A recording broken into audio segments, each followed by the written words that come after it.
these are where the 10s are, and these are where the 1s are. So if I want to buy, I always go like that. Yeah. If I want to sell, I always go like that. Okay. And if I want to buy 25, I buy 20. The supply and demand components really all come together here on the floor. All of what you're hearing in the geopolitical arenas, all of what you're hearing in the demand side of gasoline and the supply side of perhaps rigs shutting down or more rigs coming online, all of that information gets really condensed into a settlement price at the end of the day. Okay. And that is what people use as a benchmark to set the price from crude oil to gasoline to heating oil to natural gas. So everything that influences that supply and demand, it could be a storm. It could very well be a fire. storm. It could be a... It could be a catastrophe like an earthquake. Right.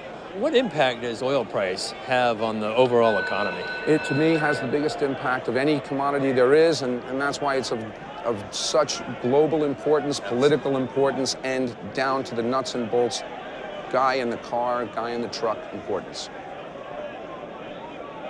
Oil and the economy are intertwined. In fact, 6 of the last 7 global recessions were preceded by a spike in the price of oil. And that is driven fundamentally by supply and demand.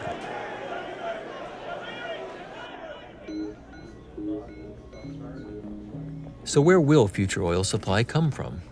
Offshore is the fastest growing production area, so I decided to go see Perdido, the deepest water platform in the world.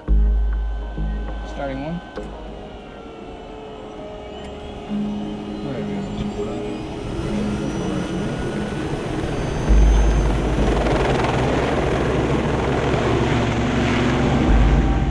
Perdido is a very long flight for a helicopter, so everyone going out first has to do Hewitt, helicopter underwater escape training. And step off. Squeeze in tight, make it hurt. They reassured me if my helicopter crashed, I wouldn't need any of this, because I probably wouldn't survive. But if you do an emergency landing on the water and then sink, Hewitt teaches you how to get out. Everybody ready? Yeah. Ready inside. Stand on the engine. Brace for impact. Brace.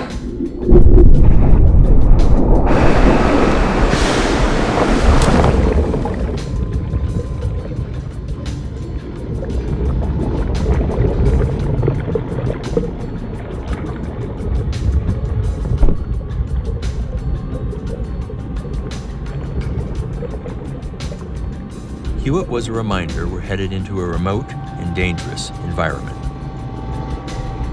The Perdido platform is more than 2 hours from shore by helicopter and could power 1.7 million people per year.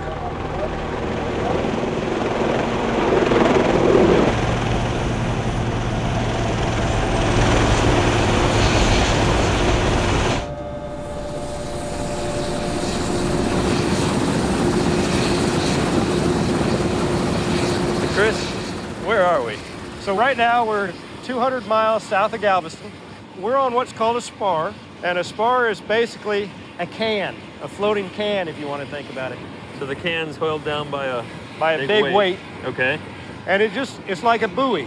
It's just floating there. So this is the deepest water platform Deepest water in the world. We're in 8,000 feet of water, 8,000 feet. and we're producing, and we have the rig on board so we can work on the wells as well. The spar rig, which is straight above us, has access to 22 wells directly beneath the spar. How long did it take to get this facility in place? I mean, from the first time you guys decided, hey, some geologist like me says, we're gonna drill here. First of all, we have to decide you're right. From the time we purchased the lease to the time we got first production in March, it's 14 years. 14 years. What's this cost? You know, several billion dollars. Several billion dollars. Yeah. So this is the brains of it. This is the control room. This is where we'd control the movement of the spar. Gotcha. So we actually have one of our engineers in New Orleans that we're connected to. So if we have a problem, we can actually use people from onshore to help support us. That seems like a pretty critical and important function then. As the platforms we're getting to are more and more remote, I think it's more critical. It's tough to get help out here if you needed it. I mean, fresh on the minds of people, of course, is the Deepwater Horizon accident. Describe for us how you see that incident and what Shell's been doing to make sure that those kinds of things don't happen. I think it taught us all a lesson. And what we've seen now is a group of companies basically create the tools needed. So we have the subsea equipment ready to respond to a blowout event. Okay. Other than that, I think we can use remote monitoring. If we identify issues or problems, we can help respond to those quickly. Right. Shell has never had an incident in any of their deep water fields. Yeah. Knock on wood, but yeah, but not just knock on wood. Right. We take a lot of steps to do that. A very good Yeah. safety record, but it only takes one. The human element's still there.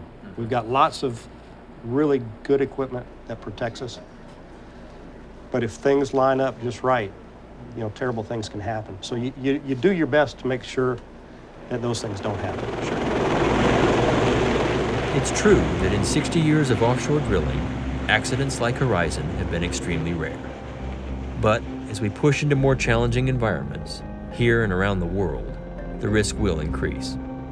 Future oil supply will be hard.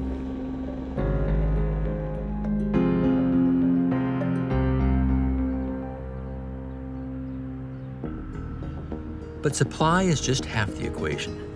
What about demand? I went to see the Richmond refinery, which powers 3 million people per year. Gasoline is about 50% of what we make, and there's many different grades of gasoline depending upon the season and where they're being sold. Jet fuel is the second largest product we have. It's about 20% of our product slate. And then diesel fuel. So mostly fuels and certain kinds of lubricants and things like that? Yep. We ship product over to a marketing terminal, and the trucks that will deliver right to gas stations will pick up from the marketing terminal. We'll also ship product by pipeline. It goes to the airports around here locally, or it goes throughout the state by pipeline. Richmond makes 25% of the gasoline and nearly 70% of the jet fuel for the Bay Area. It's something like a power plant for transportation, taking the energy and oil and distributing it through gasoline. It's not often recognized, the incredible energy that you can put into a volume with gasoline. It has 4 times the energy density of liquid hydrogen. The stuff that we put into rockets, this fuel has such enormous technical advantages that displacing it, we've seen, is not easy. It's a miracle. Yeah. Think about it. You can go 350 miles on a tank of gasoline. 350 miles, a whole family in a 2-ton automobile based on a tank that's just this big. Right. And then there's not even any residue. Yeah. There's no ash. It's all gone, and you fill it up again. You can fill it up in 3 or 4 minutes. It's truly a miracle. It's very hard to replace.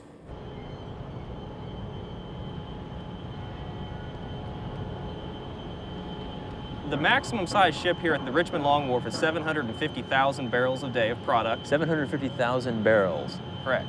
The U.S. consumes about 20 plus million barrels of oil a day. That's correct. So you're looking at about 1/30 of the daily consumption of crude oil and gasoline on one tanker. That's correct. So maybe 45 minutes of what we consume in this country on that big boat. That's a lot. Puts it into perspective, doesn't it? That's a lot of consumption. But it's amazing how much demand there is. And that's just for the U.S. The world uses a tanker every 13 minutes. And as population and development increase, so will demand. Combine that with difficult supply, and future oil will be expensive.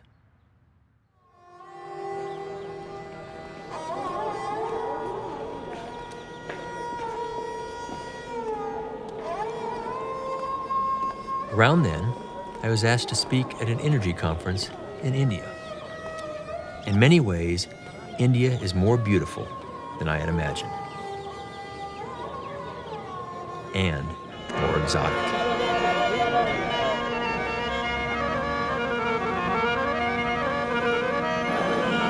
And more crowded.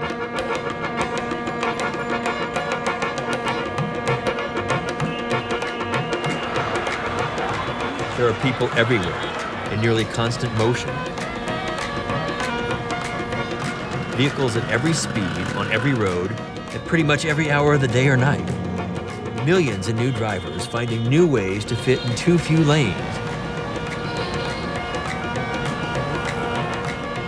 India already makes more cars than the US, and nearly all of them running on oil.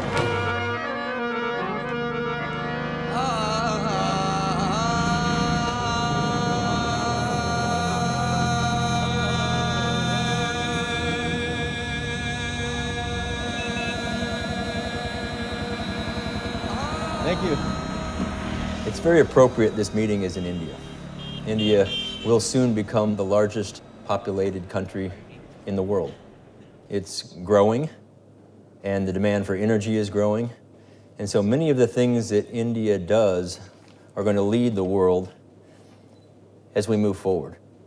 All of a sudden, you're creating a new middle class in China and India. That's hundreds of millions of people who don't yet have cars, but know what cars are and know they want them.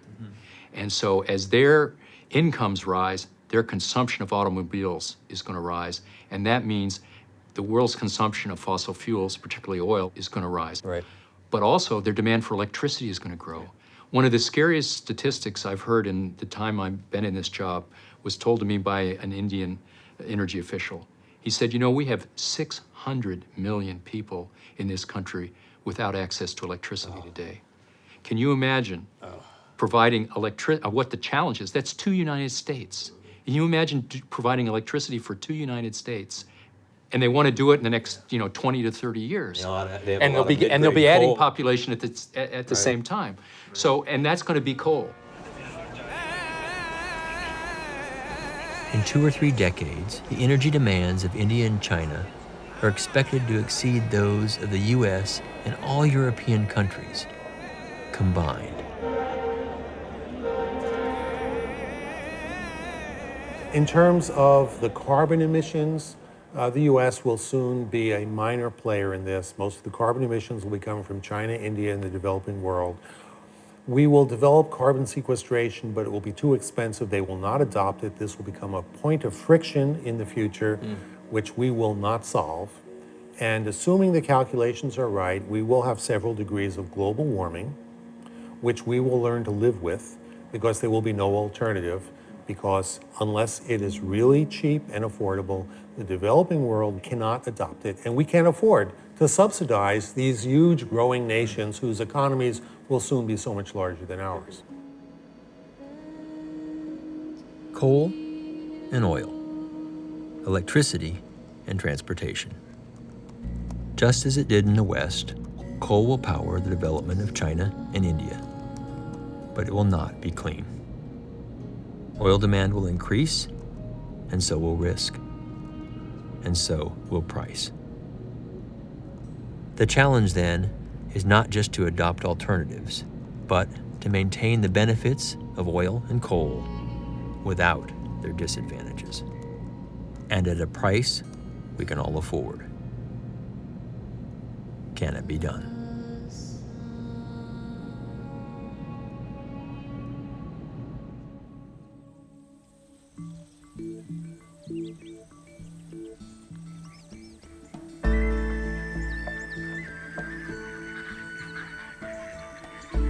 Oil makes up the largest portion of our energy use, so oil alternatives were the place to start. For 30 years, the U.S. has been the leading producer of biofuels. Hey, Scott. Hey, You ready to take a ride? you betcha. What do you got here? Well, it's my secret. We're going to tie it on the tractor, and we're going to go out, and I'll show you what we're going to do with it. You got me a little worried. Yeah, let's put it on the bucket. All right. Now, up a little bit. There you go. All right, let's get on All and right. we'll go. I'm going to let you Let's drive. do it. Oh, good. Yeah, I'm serious. Yeah. We may never get there. Crank it up. Yeah. Watch your dog. Yeah. Good?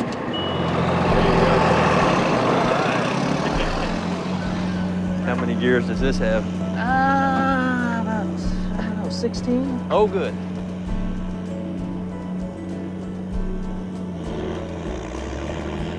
I think biofuels, it's the easiest thing to do because it's most similar to petroleum. We're used to it. And put in combustion engines. So we don't need that many changes. The United States has used corn, but the problem is you got this big, huge plant, and all you're using are those little tiny corn kernels. So you're actually just using the food. It doesn't make sense in many ways. You know, not only is it competing with food, which, you know, raises some moral questions, but it tends to be much more energy intensive than other ways of growing biomass. It tends to have a much larger carbon footprint, and it uses much more resources, fertilizer, and other stuff. Okay. So ideally, we want to move to a next generation of biomass material.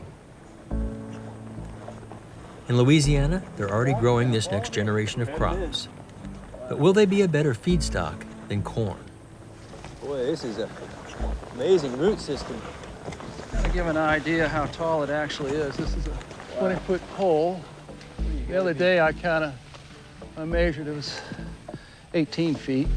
Now, how long have these been growing? Well, they were planted in May, middle of May. Of which year? This year. May of this year? Yeah, this is Jack and the Beanstalk territory here. And we're in September now. Yes. Now, what is it? I mean, what are we looking at?